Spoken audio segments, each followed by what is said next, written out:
Hi, this is Michelle Castillo with Spot on Digital Marketing, and today I would like to show you how to use Google Analytics in order to better understand the way your website and web presence perform. So after logging in into the Google Analytics account, and we are looking at one of my clients' Google Analytics account, you land on this page that have very general information, but let's dig right into the more interesting stuff. I like to start with understanding where traffic comes from. And for that, I will click on Acquisition, All Traffic, and Channels. Scrolling down, we can see the four main traffic channels as divided by the Google Analytics tool. The first is organic search. This is when people search using keywords for products or services that you offer and find your website and click on the link. Direct are people who put your URL, the domain name, into the browser. Referral is traffic that comes from other referring websites, and social is traffic that comes from social networks. What else can we see here? So we see how many sessions. This does not mean unique visitors, but how many times people actually came to the site. What percentage of those sessions were new, and how many users were new users. And then very important number is the bounce rate. This is how many of those visitors who saw your website spend there more than few seconds.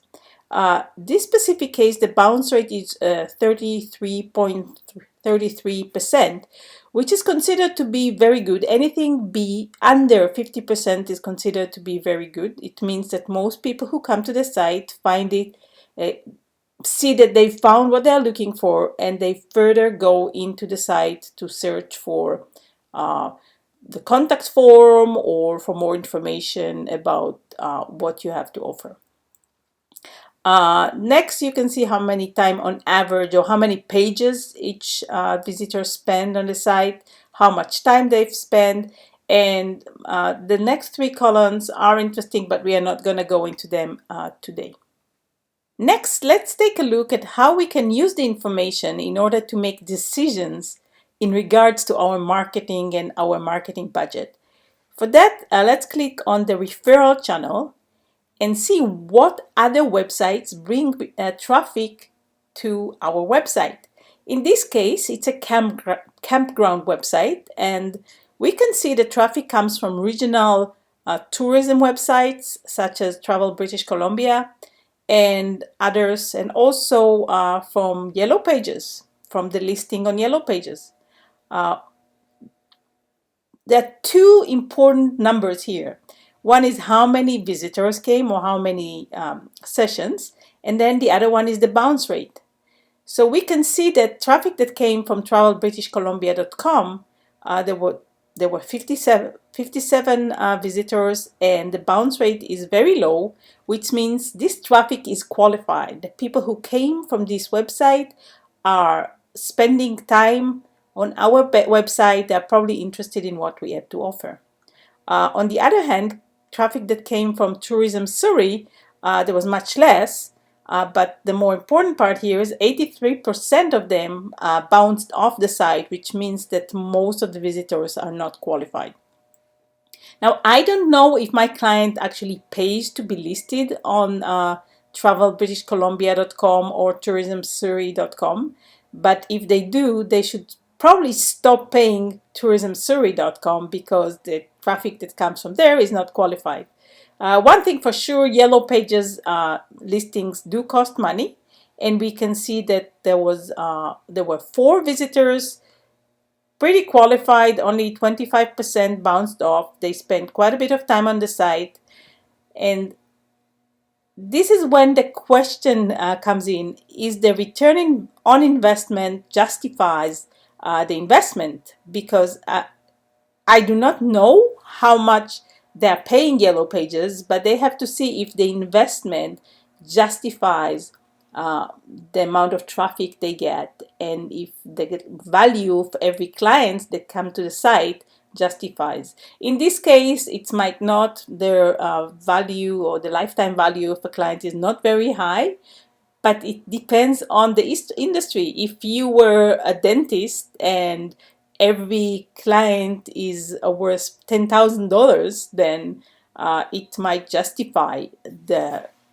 payment to Yellow Pages. But if you're a campsite, it might not. So it's a case-by-case consideration. So this is only one example how you can use the information in Google Analytics to make decisions in regard to your marketing.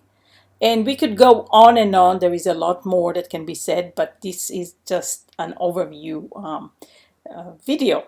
I'd like to just show you a few more details that you can see here that I really like looking at.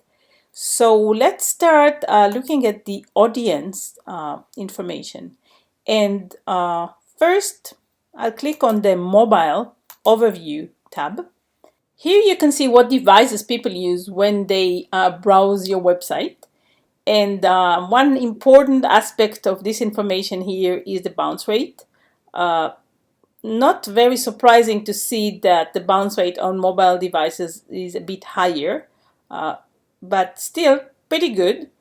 This kind of information could help you decide whether you want, for example, improve your mobile interface, or maybe your website is not even mobile friendly and you see, oh, I have 30% of the visitors are coming from mobile, so I should probably put some effort into this direction. Another information that I like to see is the geographic location from where visitors come from.